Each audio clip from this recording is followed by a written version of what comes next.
조선에는 공부를 잘하는 아이들이 많았다. 글을 빨리 떼는 아이도 있었고 남들보다 경전을 먼저 외우는 아이도 있었다.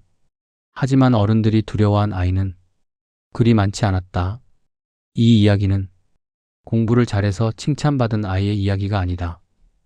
똑똑해서 박수 받은 신동의 이야기도 아니다. 이 이야기는 아이는 너무 많이 안다라는 이유로 아버지가 먼저 마음을 접어야 했던 한 소년의 이야기다.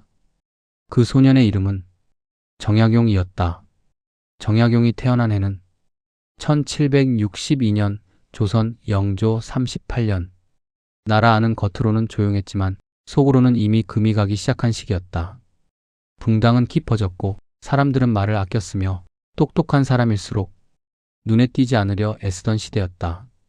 그런 시대에 정약용은 너무 빨리 자랐다. 아직 아이였지만 그가 던지는 질문은 어른의 것이었다. 왜 이렇게 해야 합니까? 이 말은 앞뒤가 맞지 않습니다. 이 제도가 정말 백성을 위한 것입니까? 서당 훈장은 처음엔 웃었다. 하지만 시간이 갈수록 웃음은 줄어들었다. 아이가 묻는 질문이 너무 정확했고 너무 본질을 찔렀기 때문이다. 정약용의 아버지 정재원은 아들의 재능을 누구보다 먼저 알아본 사람이었다. 하지만 동시에 가장 먼저 두려움을 느낀 사람이기도 했다. 조선에서 머리가 좋다는 것은 축복이 아니라 짐이 될 수 있었기 때문이다. 특히 세상을 너무 일찍 꿰뚫어보는 재능은 아이를 보호하지 못했다. 정재원은 아들이 책을 읽는 모습을 보며 기뻐하면서도 한편으로는 잠을 이루지 못했다. 이 아이는 언젠가 반드시 이 나라의 모순을 정면으로 보게 될 것이다. 그리고 그 순간이 오면 이 아이는 평범하게 살 수 없을 것이다. 정약용은 글을 읽을 때 그저 외우지 않았다. 그는 왜 이런 말이 나왔는지, 왜 이런 제도가 생겼는지, 그리고 왜 지금까지 바뀌지 않았는지를 함께 생각했다. 아버지는 그 눈빛을 보고 알았다. 이 아이는 관리로 살아도 평탄하지 않을 것이고 학자로 살아도 조용하지 않을 것이다. 너무 많이 아는 아이는 언젠가 세상과 부딪힐 수밖에 없기 때문이다. 그날 이후 아버지는 아들에게 더 많은 말을 하지 않았다. 오히려 침묵이 늘어갔다. 아들을 사랑했기에 더 조심스러워졌고 아들을 아꼈기에 그의 재능을 마음껏 드러내게 하지 않았다. 그러나 이미 늦었다. 정약용의 눈은 이미 세상을 향해 열려 있었고 그 눈은 다시 닫히지 않았다. 이 아이는 공부를 잘하는 소년이 아니라 시대를 이해해버린 소년이었기 때문이다. 그리고 조선은 그런 아이를 결코 가볍게 받아들이지 않았다. 이 말과 현실 사이 소년 정약용은 어느 순간부터 어른들의 말을 그대로 믿지 않게 되었다. 책 속의 세상은 언제나 반듯했다. 임금은 어지러야 했고 관리는 백성을 위해야 했으며 법은 공정해야 했다. 하지만 마을 어귀에서 들려오는 이야기는 책과 달랐다. 세금을 내지 못해 밤중에 몰래 집을 떠난 집안, 억울함을 호소하다. 오히려 매를 맞은 사람, 법이 있어도 힘없는 사람에게는 아무 소용이 없다는 현실. 정약용은 그 간극을 보았다. 그리고 그 차이가 단순한 우연이 아니라는 것도 느끼기 시작했다. 어느 날 정약용은 아버지에게 조심스럽게 물었다. 아버지, 책에는 이렇게 적혀 있는데 왜 현실은 다릅니까? 아버지는 한동안 대답하지 않았다. 그 침묵은 모르는 침묵이 아니었다. 알고 있지만 말하지 않는 침묵이었다.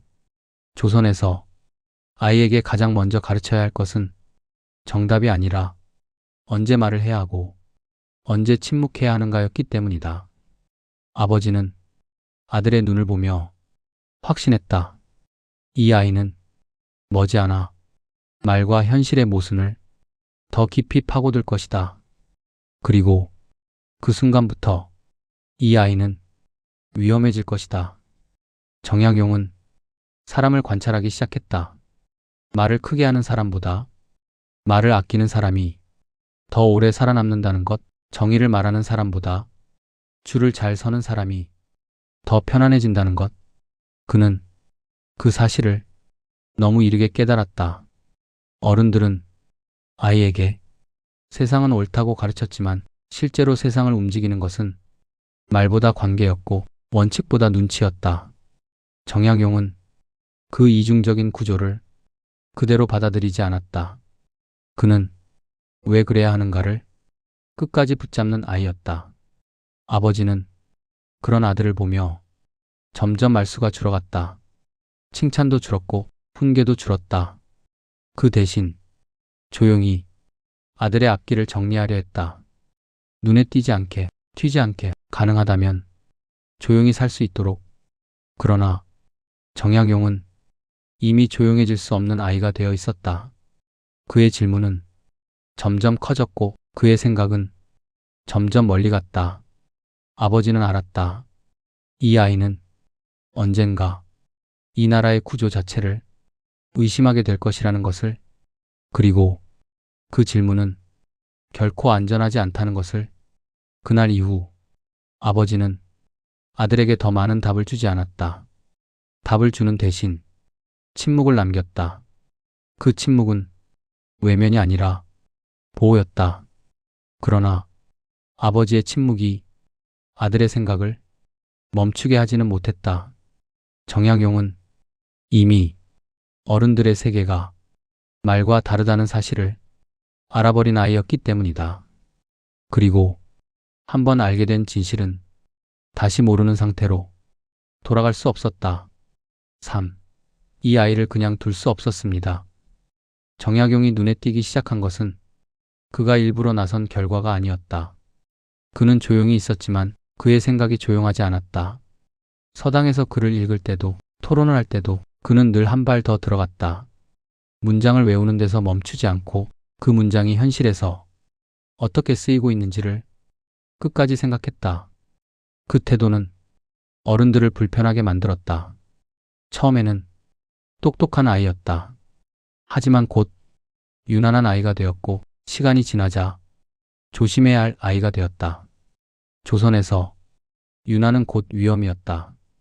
특히 아직 자라지도 않은 아이가 기성의 질서를 의심하기 시작할 때 어른들은 본능적으로 경계했다. 아버지는 그 기류를 느꼈다. 마을 어른들의 시선, 서당 훈장의 말투, 대화 중에 흘러나오는 미묘한 거리감. 아들은 이미 평범한 길에서 벗어나고 있었다. 아버지는 아들이 자랑스러우면서도 점점 두려워졌다. 이 아이는 언젠가 자기 생각을 숨기지 못할 것이다. 그리고 조선은 그런 아이를 결코 그냥 두지 않는다. 아버지는 결심해야 했다. 더 가르칠 것인가? 아니면 속도를 늦출 것인가? 더 드러나게 할 것인가? 아니면 조금이라도 숨겨야 할 것인가? 그 선택은 단순한 교육의 문제가 아니었다. 그것은 아들의 생존에 관한 문제였다. 정약용은 아버지의 그런 고민을 정확히 알지는 못했다. 하지만 느끼고는 있었다.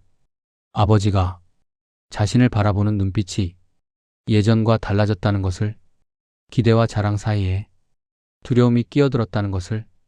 아버지는 아들에게 말하지 않았다. 너는 조심해야 한다라고도, 너는 위험하다라고도. 대신 침묵으로 선을 그었다.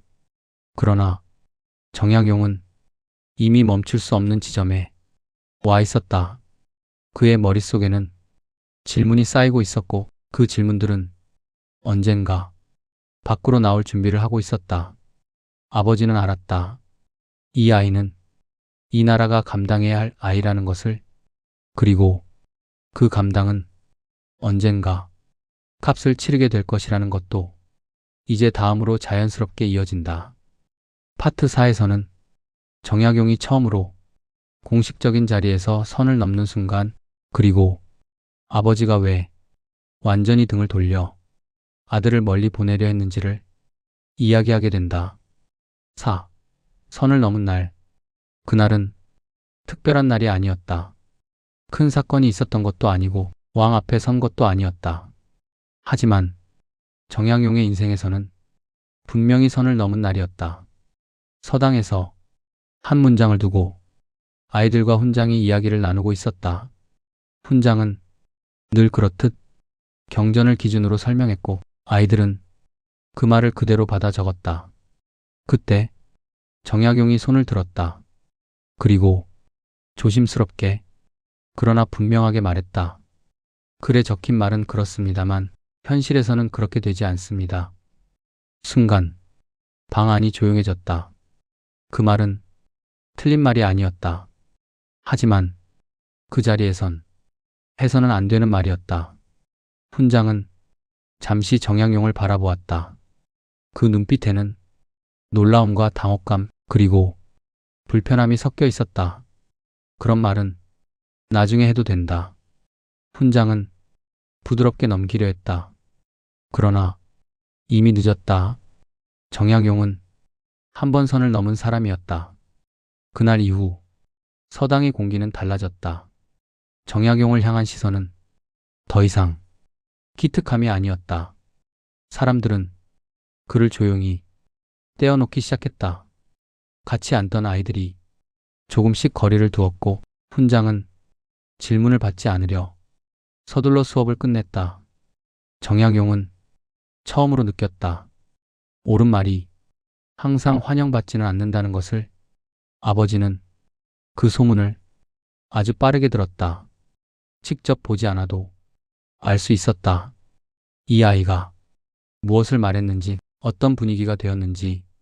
아버지는 아들을 불러 아무 말도 하지 않았다. 책을 덮게 하고 잠시 밖을 보게 했다. 그리고 짧게 말했다. 세상에는 말해도 되는 때와 말하지 말아야 할 때가 있다. 그 말은 꾸짖음이 아니었다. 경고였다. 그날 밤 아버지는 잠을 이루지 못했다.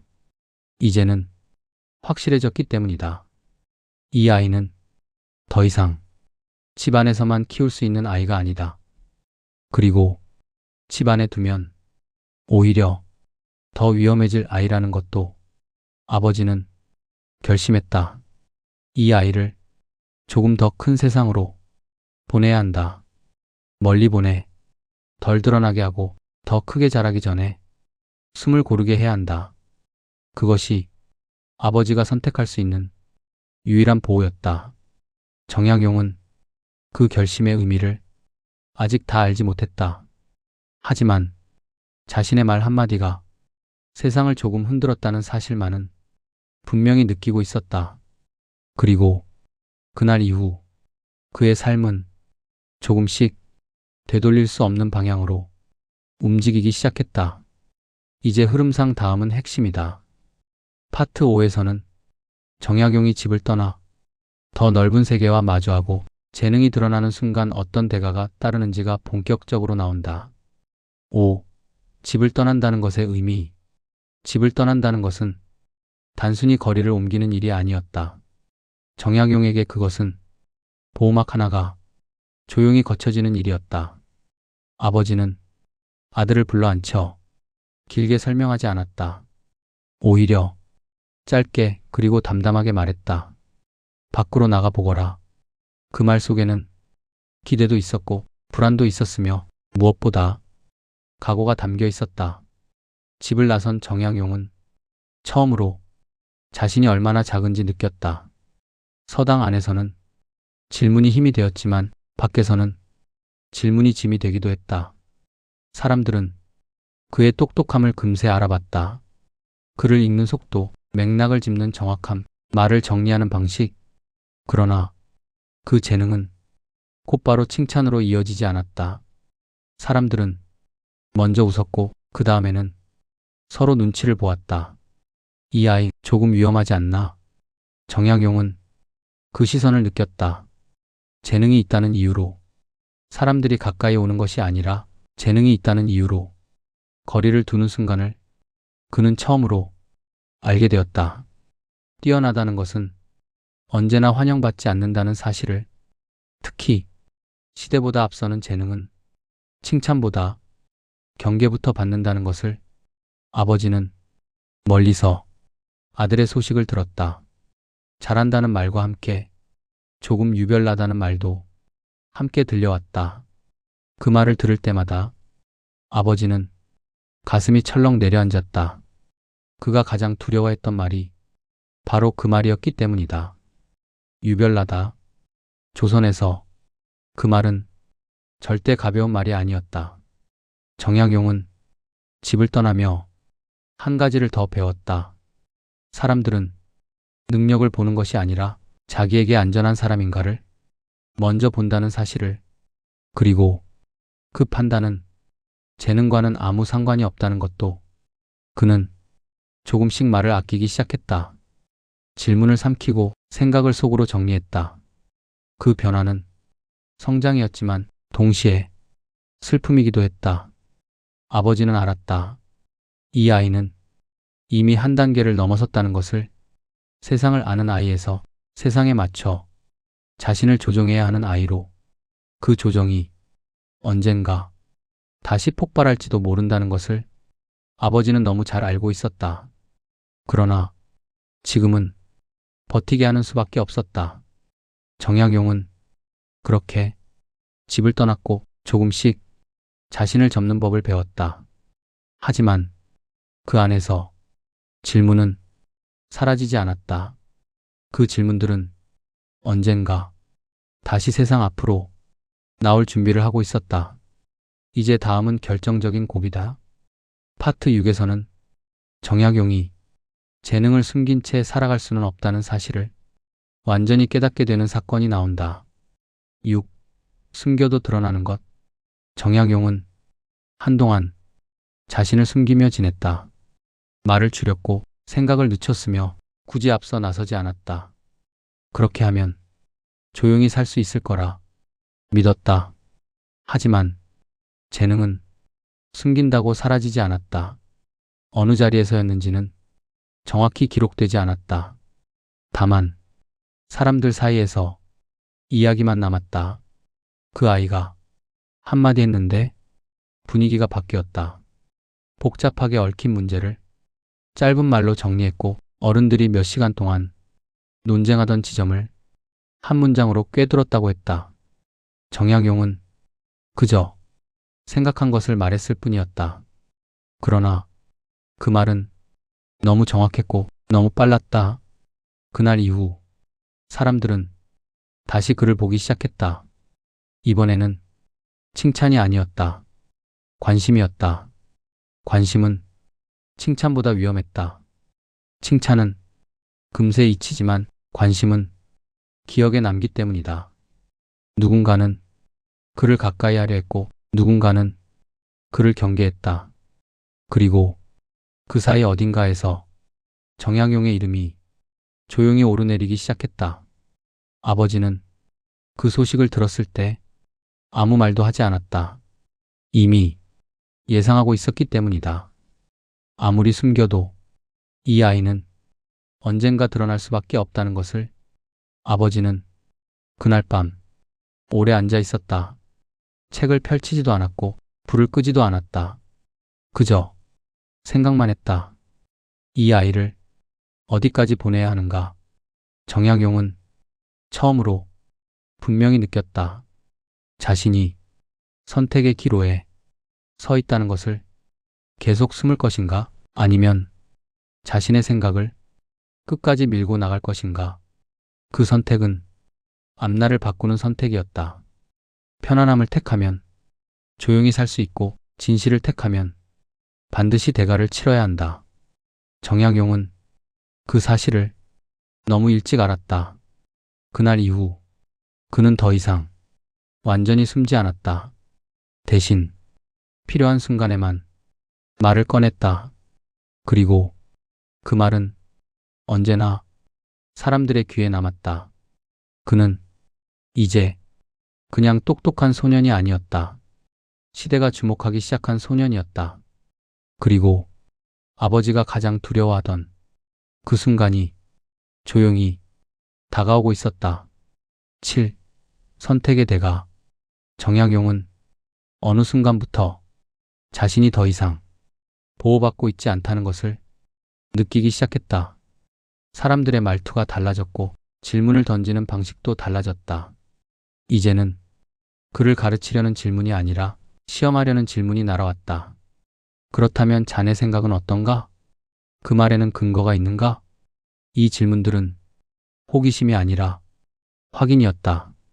이 아이가 어디까지 생각하는지, 어디까지 말할 수 있는지 재보는 질문이었다. 정약용은 그 질문들의 무게를 느꼈다. 한마디 잘못 말하면 평판이 되고 평판은 곧 길을 결정했다. 그는 이제 알았다.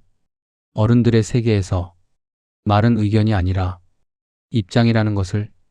입장을 드러내는 순간 사람들은 편을 나누기 시작한다. 그리고 편이 나뉘는 곳에서는 항상 상처가 남는다. 아버지는 아들의 얼굴을 보며 확신했다. 이제는 말로 막을 수 있는 단계가 아니라는 것을. 아버지는 아들에게 더 이상 조언하지 않았다. 조언은 선택을 바꾸지 못하기 때문이다. 대신 한 가지 말만 남겼다. 내가 선택한 길은 되돌릴 수 없다.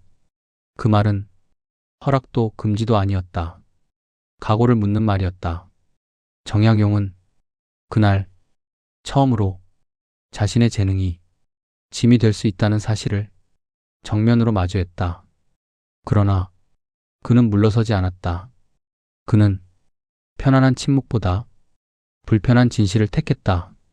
그 선택이 어떤 결과를 가져올지 완전히 알지는 못했지만 적어도 자신을 속이지는 않겠다고 마음먹었다.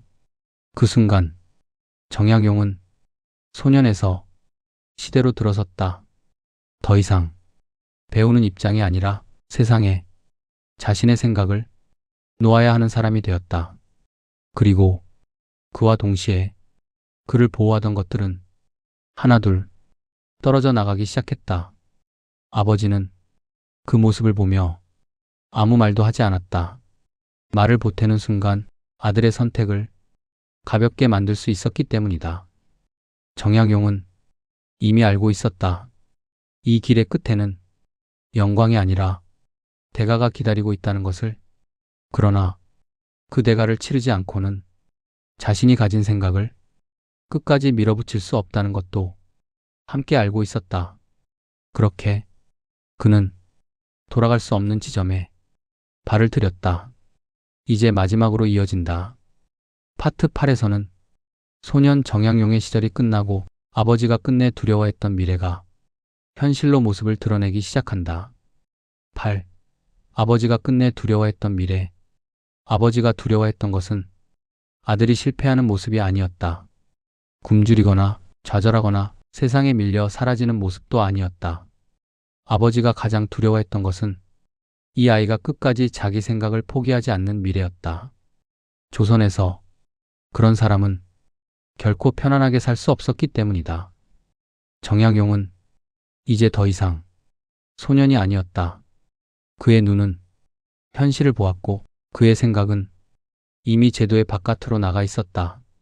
그는 왜 이 나라는 이렇게 돌아가는지, 왜 고쳐야 할 것은 늘 뒤로 밀리는지, 왜 백성의 고통은 말이 되지 못하는지를 정면으로 바라보고 있었다. 아버지는 그 시선을 보며 알았다. 이 아이는 언젠가 이 나라의 불편한 진실을 말하게 될 것이라는 것을. 그리고 그 말은 누군가에게 반드시 칼이 되어 돌아온다는 것도. 아버지는 마지막으로 아들을 지켜보며 아무 말도 하지 않았다.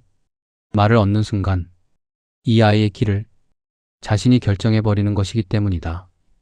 침묵은 포기가 아니라 존중이었다. 아버지는 이미 알고 있었다. 이 아이는 누가 막아도 자기 길을 갈 아이라는 것을. 정약용은 그 침묵의 의미를 훗날 아주 오래 지나서야 완전히 이해하게 된다. 아버지는 아들의 재능을 몰라서 두려워한 것이 아니었다. 너무 잘 알았기 때문에 두려워했던 것이다. 그 재능이 세상을 바꾸는 힘이 될 만큼 크다는 것을, 그리고 그 힘을 가진 사람이 어떤 대가를 치르게 되는지도 너무 잘 알고 있었기 때문이다. 이후에 정약용은 역사가 기록한다. 유배를 가고 글을 쓰고 시대를 앞서는 생각을 남긴 사람으로. 하지만 그 모든 시작에는 한 소년이 있었고, 그 소년을 바라보며 조용히 마음을 접었던 한 아버지가 있었다. 이 이야기는 천재의 성공담이 아니다. 이 이야기는 천재를 감당해야 했던 시대, 그리고 그 천재를 사랑했기에 먼저 두려워할 수밖에 없었던 아버지의 이야기다. 정약용은 혼자 만들어진 인물이 아니었다. 그의 재능 뒤에는 말하지 못한 침묵이 있었고, 그 침묵 속에는 한 아버지의 선택이 있었다. 그래서 우리는 정약용을 기억할 때 그의 업적만이 아니라 그가 어떤 두려움 위에서 자라났는지도 함께 기억해야 한다. 아버지가 두려워한 천재 아들, 그 두려움은 틀리지 않았다. 그리고 그 두려움이 있었기에 정약용은 끝까지 정약용일 수 있었다.